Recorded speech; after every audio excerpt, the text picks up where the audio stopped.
Good evening, I hope everyone's well today. Thank you for watching. Consider liking and subscribing to the channel if you've not already. It does help me out and it is appreciated. I've been reading reports over the past couple of days that say most of the generation below me, Gen Z, the Zoomers, think that Britain is racist and they wouldn't fight for our country if it came down to it. Those were the headlines, and that's what the article stated. And the data, if you look at it from 2004 to 2024, seems to back up the theory that most of the younger generation don't like Britain. I'm not surprised by this, I'm really not. All of the institutions in this United Kingdom are geared to promote the idea that Britain is racist, Britain is evil, Britain needs to be torn down, and people who live in Britain deserve to be punished. Amongst other things for being white, or the majority population being white. That's inherently evil, and it needs to be curtailed and it needs to be controlled. If I was cynical, and I was completely cynical, I would say it's about the state managing control. I would say that a united party would win an election. I would say a united people is more powerful than any government. These are just my thoughts on the matter. As always, your mileage may vary.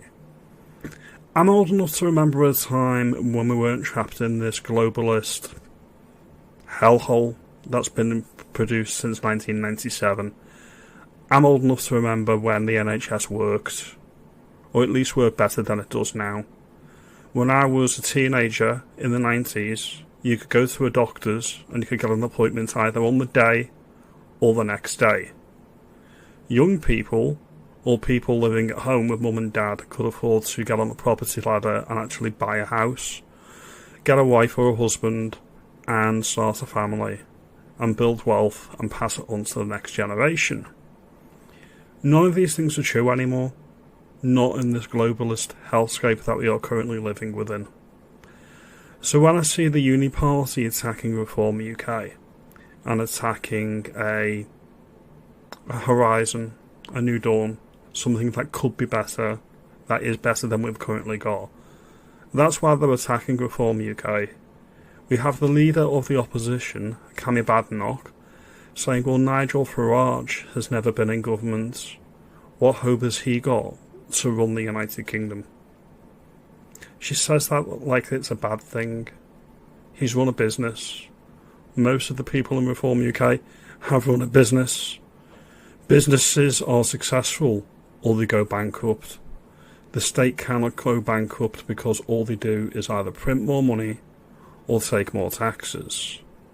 So if something's in the public sector, it doesn't fail, they just throw more money at it, which may explain why back in the 90s we had a debt of about 200 billion and now it's nearly 3 trillion, because they just keep on throwing money at it, throwing money at it, throwing money at it, putting it on the never to be paid back for your children, your grandchildren to pay off, and say, well, you deserve it, you're a racist bigot.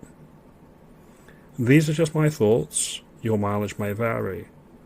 All of the institutions need to be burnt down, metaphorically speaking, and rehoused and restocked with people that actually believe in Britain and believe in the United Kingdom.